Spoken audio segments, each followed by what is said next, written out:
Now let's look at international payment settings.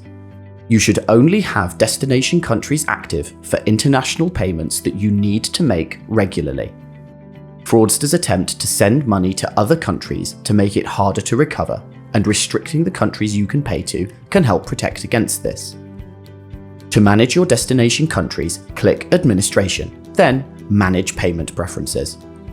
Scroll down to Payment Destination Settings and click Edit. Explore the alphabetical sections and tick just the countries you need. Click Review Changes, then Confirm and Approve Changes.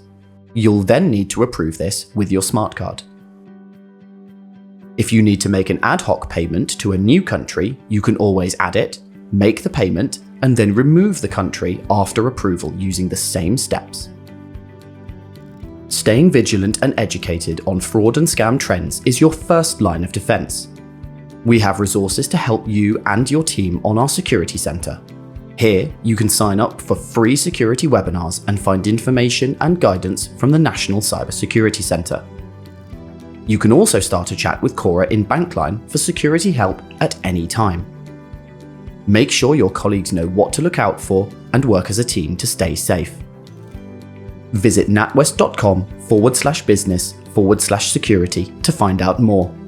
Together, we'll beat the fraudsters.